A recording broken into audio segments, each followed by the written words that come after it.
There was certain complexities which were related, क्योंकि अभी तक आप कैसे एस्टिमेट करते थे, आप लोग एनालाइट्स एस्टिमेट करते थे, and with the period of time आप you are very used to with analytes. तो फर्स्ट टाइम आपको जब एक एंजाइमेटिक ऐसे दिया गया तो थोड़ा सा डिफिकल्टी होता है। आज इतना डिफिकल्टी नहीं होगा because you are somewhat used to this thing now. अभी आपको पता है इसमें कैसे कैसे क्या क्या होता है, ठीक है। तो similarly like AST, yes red shirt, सुनो, बुलाओ इसे, क्या नाम है? हाँ सुनो भी, सिमिलर टू AST बेटा ALT is also a transaminase. क्या है?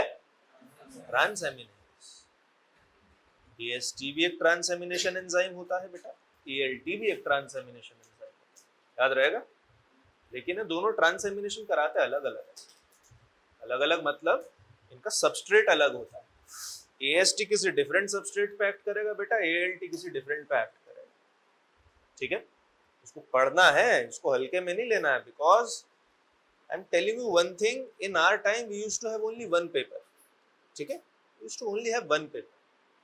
तो अगर मैं पूरा प्रोटीन मेटाबॉलिज्म छोड़ के भी चल जाऊं, it does not create any difference for me. मेरे पास सिक्योर्ड 3 यूनिट्स होते थे, कोई फेल नहीं कर सकता था मेरे को। और बाकी तो ऐसा तो है नहीं कि बाकी में मुझे 0 ही मिलेगा, जो वहां से आएगा दैट्स माय बोनस, तो हम लोग आराम से निकल जाते थे। But at your time you have 2 papers, you can not escape that thing बेटा। आपको देखो, जिस भी पेपर में प्रोटीन मेटाबॉलिज्म आ रहा है वहां पास होना है, तो बिना पढ़े उसमें पास हो ही नहीं सकते। बहुत बच्चे होते हैं उनको जेनेटिक्स समझ नहीं आती, वो जेनेटिक्स छोड़ देते हैं, पहले के टाइम पे चल जाता था, अभी आप लोग बच नहीं सकते। पेपर 2 इज ऑलमोस्ट, पेपर 2 में ही होती है शायद, हाँ व्हाटएवर, यहाँ का हो सकता है अलग हो, हमारे उधर पेपर 2 में आती थी। It constitutes 60 to 70% of whichever paper it is coming. You have to study each and everything thoroughly, ठीक है, कुछ चीज छोड़ नहीं सकते आप। सीरम ALT, सबसे पहले देखते बेटा ALT होता क्या है। Once again it's a transaminase. क्या है? Transaminase, alanine transaminase. Last time का प्रिंसिपल याद है बेटा सीरम AST का? AST का प्रिंसिपल क्या था? चलो याद नहीं होगा, टफ है, तो आप लोग खोल के पढ़ो एक बार उसे। बाकी सब तो इजी होता है बेटा, एंजाइमेटिक के थोड़े प्रिंसिपल हार्ड होते हैं। You can take reference of your books notes, एक बार उसे पढ़ के देखो बेटा। बेटा same thing will be happening here, same thing, same principle, almost same. क्योंकि यहाँ पे बेटा डिफरेंट एंजाइम एस्टिमेट हो रहा है, कौन सा हो रहा है? ALT, तो उसके हिसाब से थोड़ा सा सबस्ट्रेट चेंज हो जाएगा। एंजाइम में जहां AST लिखा है बेटा वहां ALT आ जाएगा। And similarly, we will be estimating rate of disappearance of NADH, rate of disappearance of NADH. Similarly, यानी कि इसका ग्राफ भी नीचे आएगा, डिक्लाइनिंग आएगा, नेगेटिव स्लोप आएगा।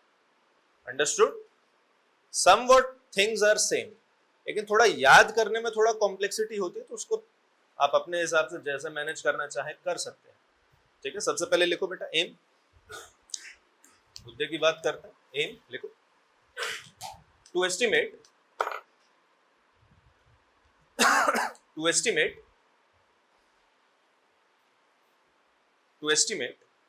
serum ALT in the given sample,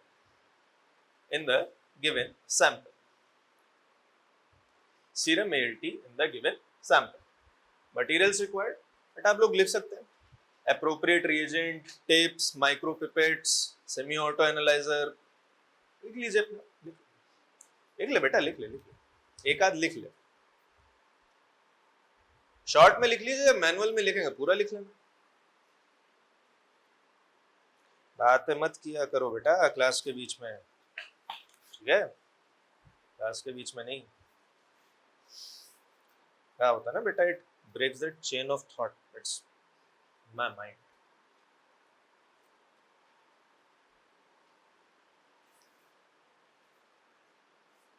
okay, चलिए मुद्दे की बात पे आते बेटा। प्रिंसिपल लिखो, प्रिंसिपल इसका भी प्रिंसिपल बेटा उसी संस्था ने दिया जिसका AST ने दिया था। क्या था? IF IFCC, IFCC। इसका मेथड का नेम क्या होगा? IFCC kinetic method. कौन सा method? IFCC kinetic method. IFCC का फुल फॉर्म बेटा international federation for clinical chemist. ठीक है, चलो लिख प्रिंसिपल। एल एलेनिन लिखो, यहां सब्स्ट्रेट बदल गया देख। L alanine, L alanine, alanine बेटा अमाइनो एसिड, वो ग्लाइसिन का बड़ा भाई alanine, plus once again 2-oxoglutarate, 2-oxoglutarate। ये देखो बेटा what it will form, जरा सोचो। this is also simple transamination reaction। क्या बनेगा यहां पे? पायरुवेट। क्या बनेगा? पायरुवेट प्लस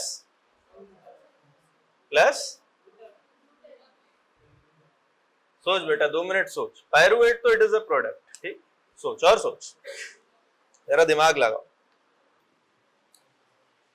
बेटा। That is written as L glutamate, L glutamate और ग्लूटामिक एसिड। थोड़ा उस तरफ हाथ जान ही रहा था, दैट इज एल ग्लूटामेट। ठीक है, L glutamate, pyruvate plus L glutamate. ठीक है, पायरुवेट प्लस एल ग्लूटामेट, ये आपका पहला स्टेप है। एक चीज देखी, in AST we were very sceptical about pyruvate, याद है? उसको स्पेसिफिकली एलिमिनेट किया जाता था डिफरेंट मेथड से, कि उसको पहले सॉर्ट आउट कर लो या उसका रिएक्शन टाइम जिसे कहना चाहिए थोड़ा डिले कर दो so that it is removed out. लेकिन यहाँ पे प्रोडक्ट ही पायरुवेट है, so it doesn't matter. Okay, इससे एक इन्फरेंस और निकली, जो हमारा तीसरा स्टेप था ना, जो हमने एडिशनली जोड़ा था, वो यहाँ पे नहीं होगा। ठीक है, so it's just 2 step procedure. Technically वो भी 2 स्टेप ही था, लेकिन हमें तीसरा ऐड करना पड़ा so that the reaction proceeds. अगला स्टेप लिखो बेटा, ये पायरुवेट है बेटा, this is short for pyruvate.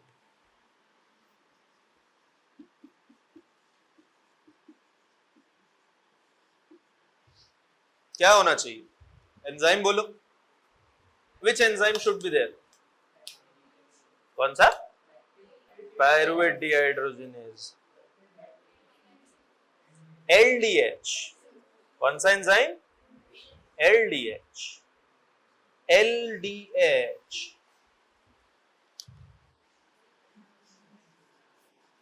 क्या बनेगा बेटा? अब बता। Lactate plus NAD positive, lactate plus NAD positive.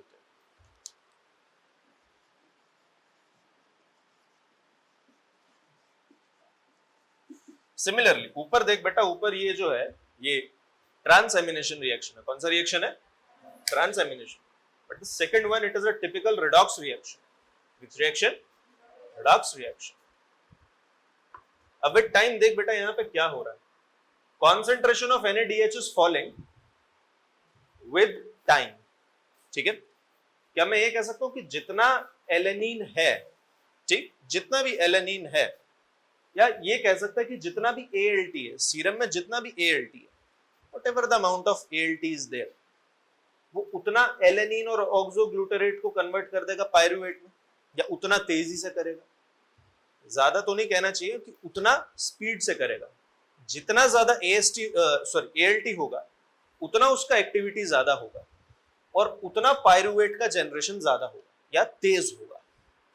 जितना पायरुवेट का जनरेशन तेज होगा, सेकेंड रिएक्शन में NADH उतना ही तेजी से कंज्यूम होगा। इसी हिसाब से उसका ग्राफ भी उतना ही तेजी से नीचे आएगा। ठीक है, इज इट अंडरस्टूड? सबको समझ में आया? ये होता है। So this is the second step of the principle। इसको एक बार और देखो बेटा, इसको अभी याद करो। This is somewhat a simpler principle। याद करो सभी। Just take 1 minute of your time and remember it। ना बेटा, what is the basic fundamental difference between end point and kinetic principles? याद करने के पर्सपेक्टिव से एंड पॉइंट में हम क्या करते हैं बेटा, we let the reaction go to completion. वहां पे हमें पता चलता है कि जितना मान ले यूरिया है उतना ही आपका कॉम्प्लेक्स बनेगा, जितना ग्लूकोज है बेटा उतना कॉम्प्लेक्स बनेगा। ठीक, सो वहां पे इफेक्टिवली कंसंट्रेशन नापी जाती है। क्या नापी जाती है? Concentration of the complex. तभी हम कहते हैं ना, intensity of the coloured complex is directly proportional to amount of dash dash dash present in the sample. This is end point.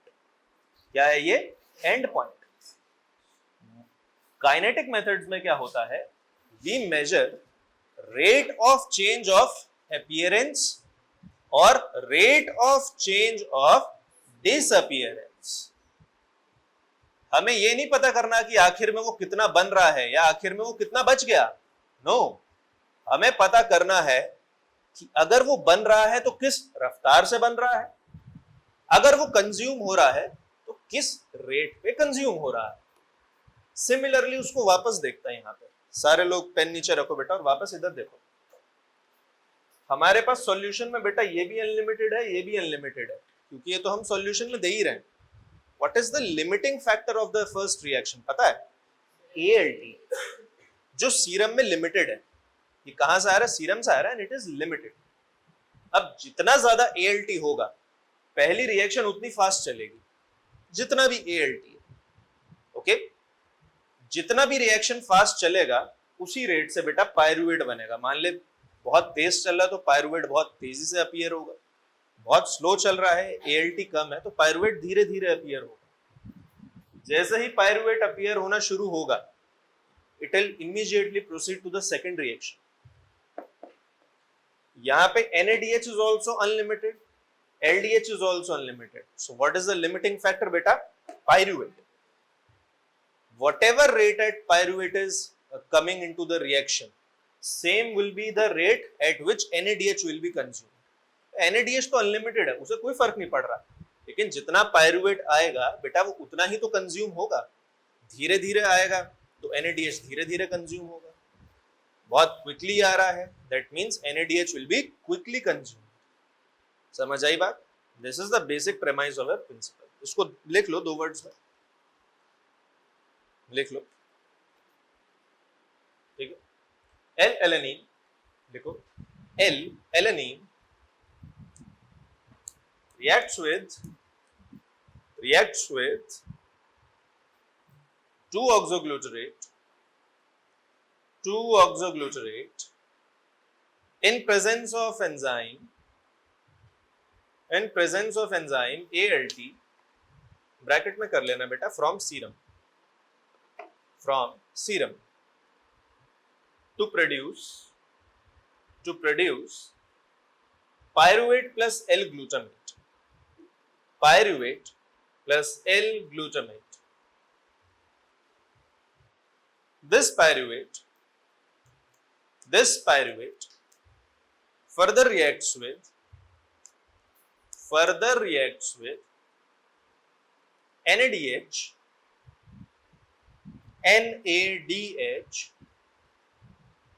under the influence of enzyme LDH to produce lactate and NAD.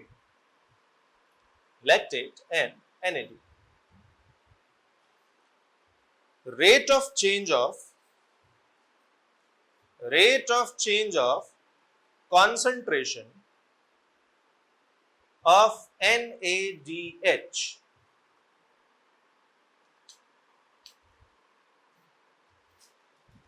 Bracket में कर लो बेटा, rate at which NADH is consumed. इसको लिख लो अगर कभी समझना है तो।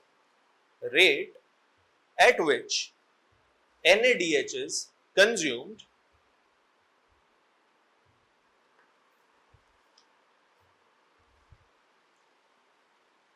is measured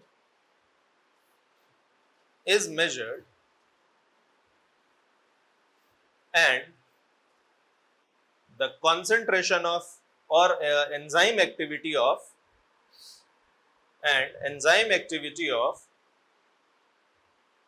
ALT is estimated.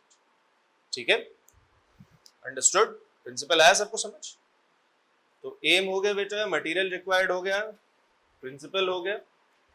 अगला देखते हैं बेटा रिएजेंट कंपोजिशन। लिखो reagent composition and reagent preparation दोनों लिखो। प्रिपरेशन आप लोगों को करने की जरूरत नहीं, हम करके देंगे, और कंपोजिशन लिख के भूल जाना, वो कोई नहीं पूछेगा, कहीं नहीं आता, ठीक है। लेकिन लिख लो बेटा reagent composition similar to AST। बेटा इसको भी रिकॉन्स्टिट्यूट किया जाता है, कैसे? बॉटल होता है बेटा, उसमें 20 ml हम डीआयोनाइज्ड वाटर डालते हैं, ठीक है। चलो मैं लिखवाता हूं आपको। सबसे पहले कंपोजिशन लिखो बेटा, first right down the composition. इसको बस लिखना है, कोई याद करने की जरूरत नहीं, ठीक है। R1 ठीक है, these all are in the powdered form in the bottle, ठीक है। ये सब बॉटल में पाउडर्ड फॉर्म में प्रेजेंट रहते हैं, whatever R1 has, ठीक है। लिखो इसे। L-alanine कॉन्सेंट्रेशन लिखो बेटा 500 मिलीमोल पर लीटर, 500 मिलीमोल पर लीटर, ठीक।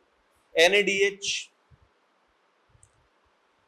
0.18 मिलीमोल पर लीटर, 18 मिलीमोल पर litre. LDH more than 1820 units per liter, more than 1820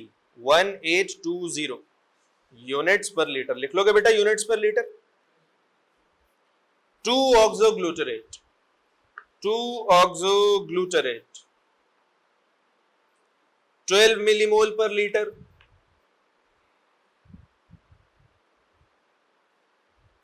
ट्राइस buffer pH लिखो बेटा ब्रैकेट में इसका 7.5 plus minus 0.1, 7.5 plus minus 0.1 bracket close. 80 millimole पर लीटर, 80 मिलीमोल पर लीटर, ठीक है। R2 लिख लो बेटा, सिंपल है। R2 it is deionised water. क्या है? Deionised water.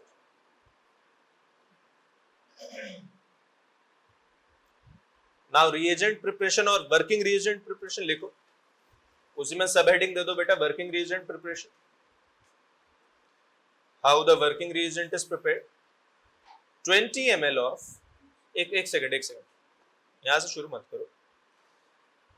Bring both R1 and R2.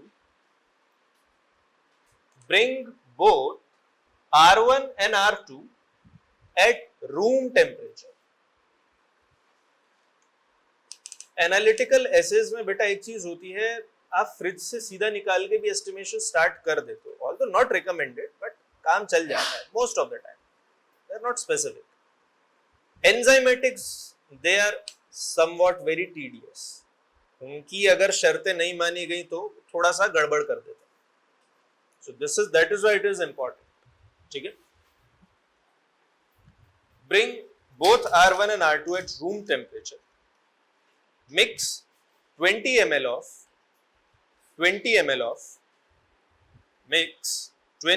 of deionized water, bracket में R2 कर लो, in bottle of R1, in R1 bottle. Mix well, mix both the constituents well and let it sit for 5 to 10 minutes. तो ये क्या बन गया आपका बेटा? ये बन गया वर्किंग रिएजेंट। क्या बन गया? Working reagent. एक्सपेक्टेड वैल्यूज लिखो बेटा, नॉर्मल रेंज। नॉर्मल रेंज क्या होता है? लिखो, for men it is up to 45 international units per litre, up to 45 international units per litre. बेटा याद है कैसे लिखते हैं? IU पर लीटर, ठीक है। In females, for females it is up to 35 international units per litre. तो ये भी बेटा फीमेल्स में थोड़ा सा कम रहता है। नेक्स्ट स्टेप बेटा आता है प्रोसीजर। लिखो procedure, similar to AST, similar to AST बेटा, इसका प्रोसीजर भी एकदम सेम रहेगा।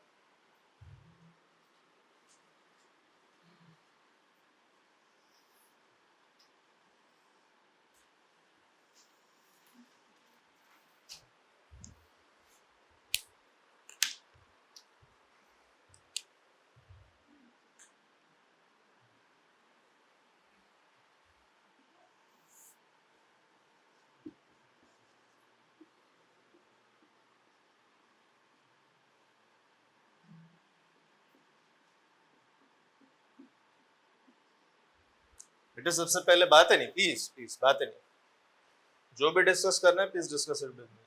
Working reagent in all the 3 vials, blank, standard and test.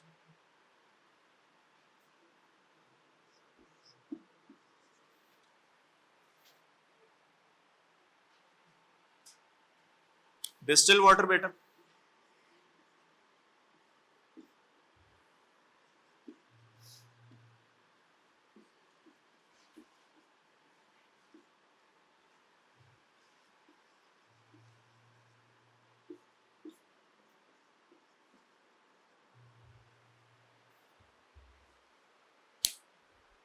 बिल्कुल AST की तरह similar.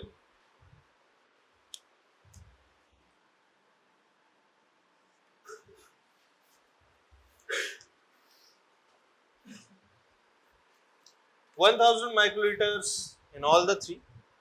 After that beta, distilled water 100 microliter in blank, standard 100 microliter in standard test tube, and serum sample in test 100 microliter. Simple. इसमें भी याद रखना बेटा, the incubation period is 1 minute. लेकिन इसका इंक्यूबेशन वो वाला नहीं होता कि जैसे आप लोग करते हैं ना एंड पॉइंट में तो 5-10 मिनट रखना, नहीं। The incubation period is itself studied inside the auto analyser या सेमी ऑटो एनालाइजर। मशीन अपने अंदर बेटा सैंपल खींच ले, आपको पता क्या करना, as soon as you have put in the ALT sample and it is applicable to AST also, mix कीजिए for 5 seconds and immediately aspirate it. Incubation जो भी करना, मशीन सैंपल जो ड्रॉ किया है उसी में कर लेगी। Okay, so incubation is inside the machine, it is not sitting in your while, it should not sit in your while. Okay, क्या क्या हो गया बेटा, प्रोसीजर हो गया, एक्सपेक्टेड वैल्यू, नॉर्मल रेंज हो गई, कैलकुलेशन लिखो बेटा, कैलकुलेशन कैलकुलेशन।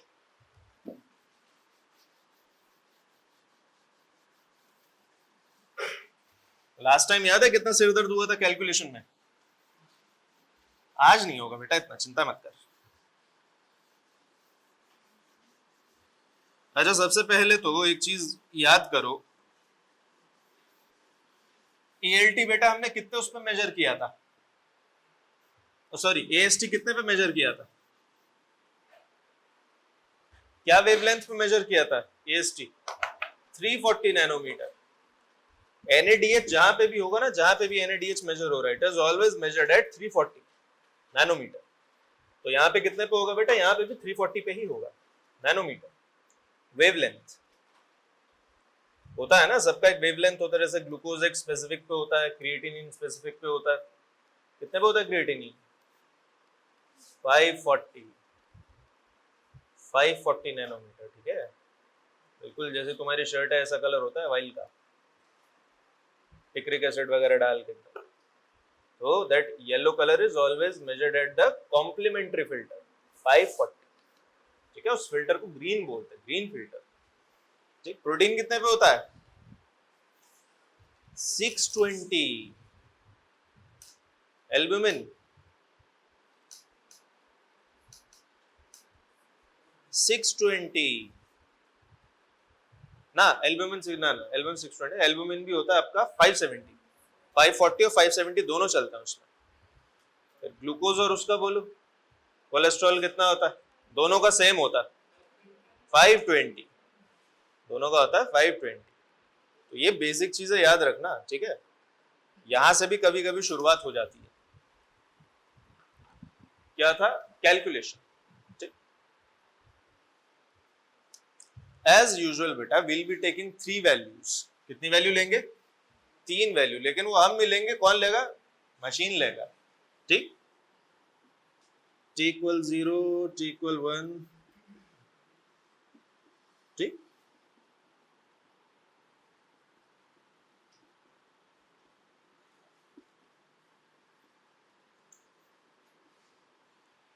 आपको समझ आना चाहिए t इक्वल 0 पे ये क्या है, एब्जॉर्बेंस। किसकी एब्जॉर्बेंस है? NaDH का। T1 पे एब्जॉर्बेंस किसका है बेटा? NaDH का, A1। T2 पे NaDH का एब्जॉर्बेंस कितना है? A2। और T3 पे कितना है बेटा? A3। ये पूरा गैप बेटा 1-1 मिनट का है। कितने का? 1 minute. All of these gaps are of 1 minute. कितने मिनट के हैं? 1 मिनट। टोटल बेटा रिएक्शन टाइम जो होता है वो 3 मिनट्स होता है। कितना होता है? 3 मिनट्स। ये देखिए यहां तक चला ना बेटा, it is up to 3 minute, up to 3 minute. ये t इक्वल 0 ये तब होता है जब बिल्कुल आप सैंपल देते हैं, मशीन इमीडिएटली एक रीडिंग ले लेती है, फिर उसके 1 मिनट बाद वो एक और रीडिंग लेती है, ठीक। तो यहां तक चली तो बेटा 1 मिनट ही मशीन, लेकिन रिएक्शन रिकॉर्डिंग कितनी होगी? 2। t इक्वल 0, t इक्वल 1, फिर बेटा 2 मिनट, फिर 3 मिनट, तो टोटल 3 मिनट चलती है। रीडिंग कितनी होती है? 4। अभी ये देख बेटा, इसको मैं लिख सकता हूं बेटा डेल्टा A1, इसको क्या लिख सकता हूं बेटा? डेल्टा A2, और इसको क्या लिख सकता है बेटा? डेल्टा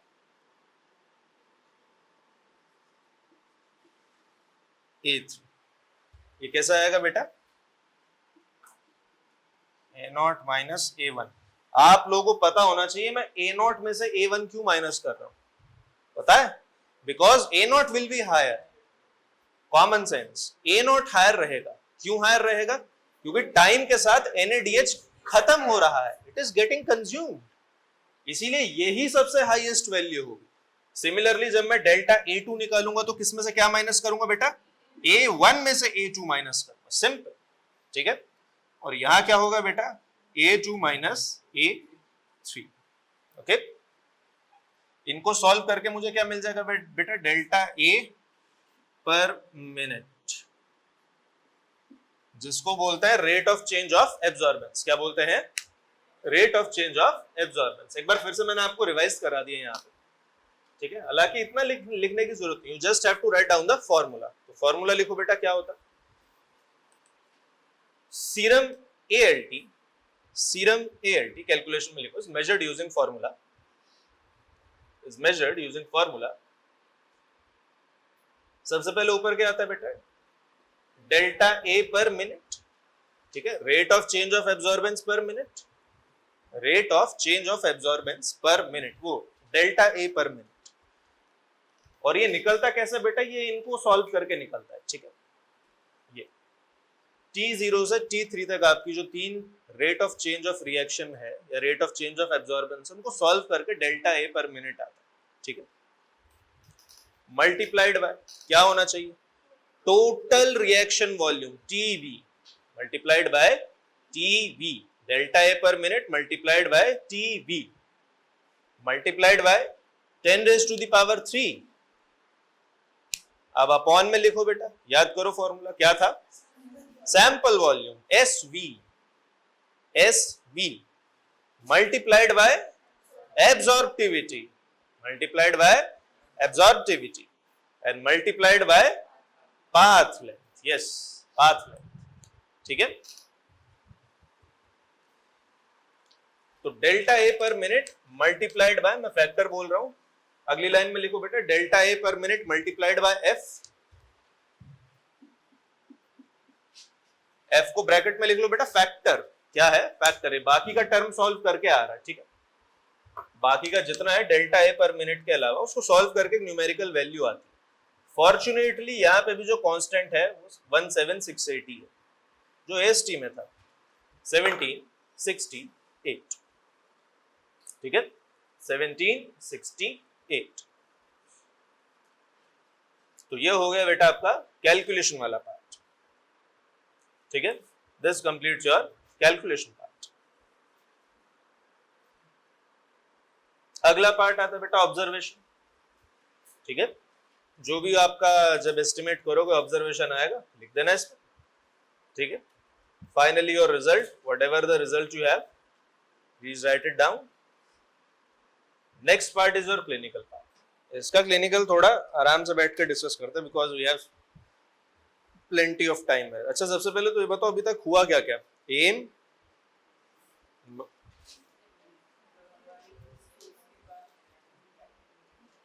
कितने बजे? क्या क्लास का डेजिग्नेटेड टाइम तो 11 से 1 है.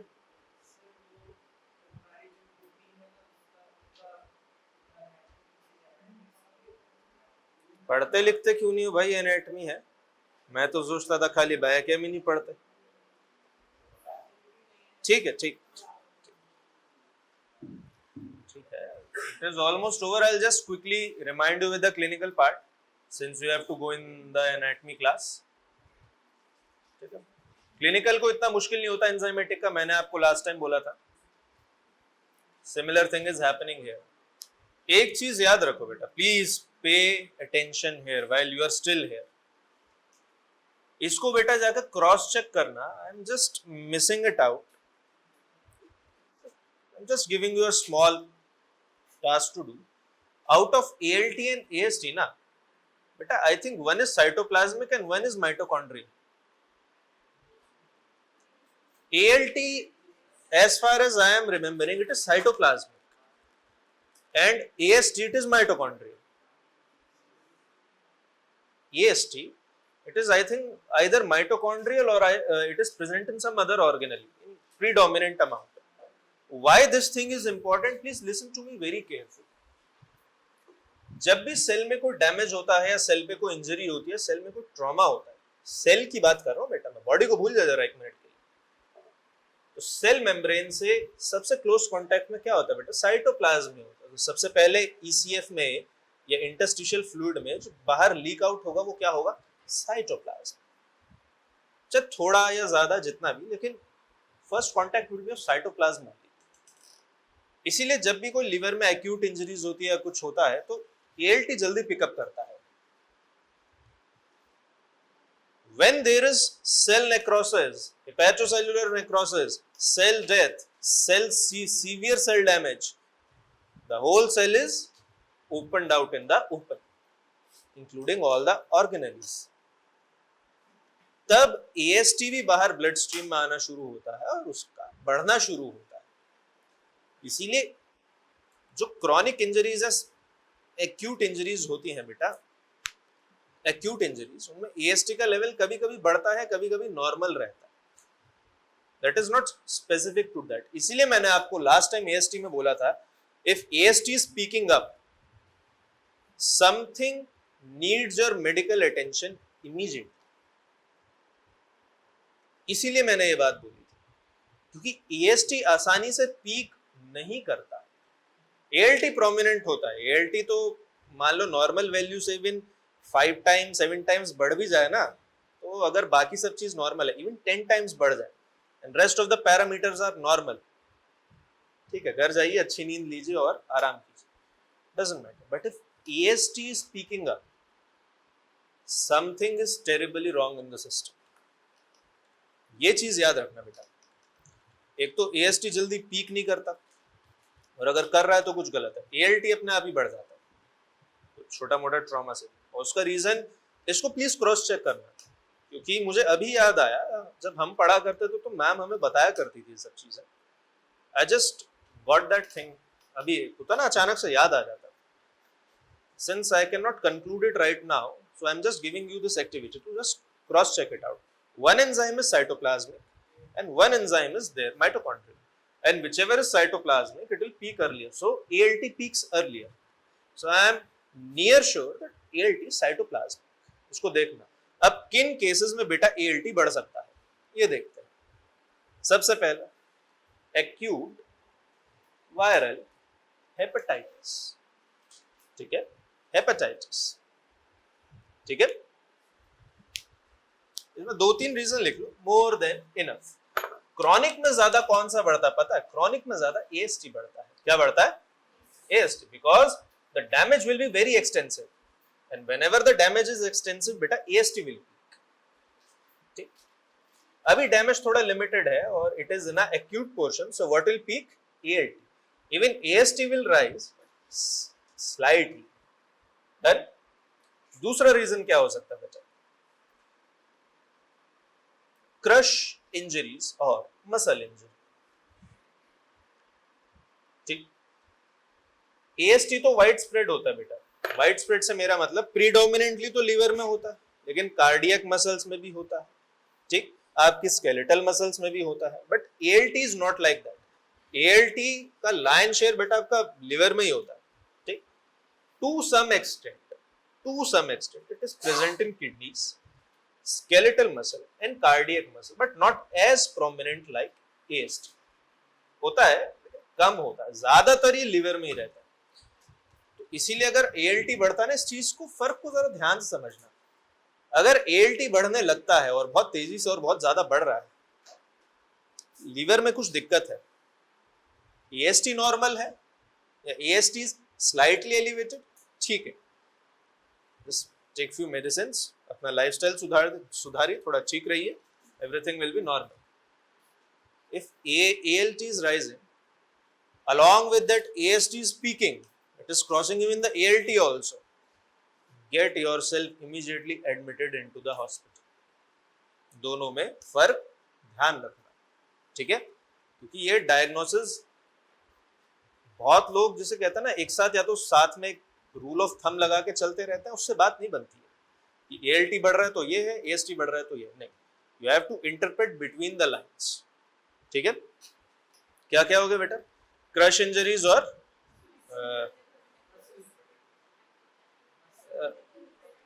Acute hepatitis. ठीक.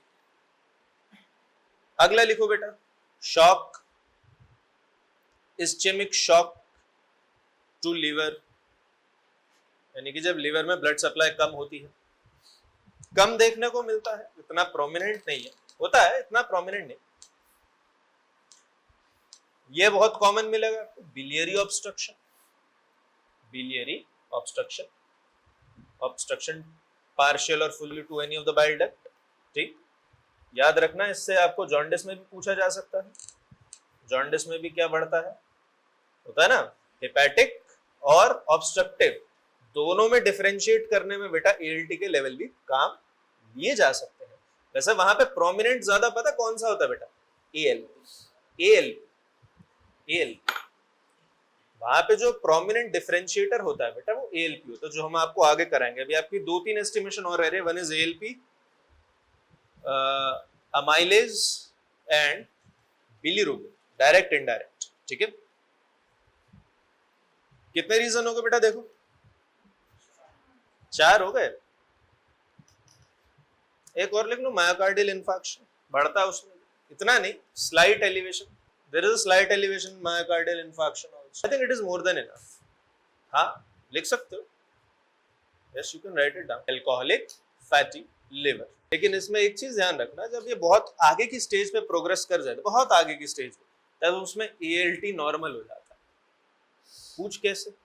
Similar to muscular dystrophy. जब बहुत ज्यादा मसल्स डिस्ट्रॉय हो जाते, खत्म हो जाते, तो सीरम क्रिएटिनिन स्लाइट एलिवेटेड है, नियर टू नॉर्मल, क्योंकि आपके पास फिर उतना मसल बचता ही नहीं कि आपका क्रिएटिनिन का लेवल मेंटेन कर. Similar thing happens in here, कि आपके इतने लिवर सेल्स डैमेज हो चुके होते हैं, now there is no further, इतना एलिवेशन रखने के लिए आपके पास लिवर सेल्स मौजूद ही नहीं, so level automatically drops down.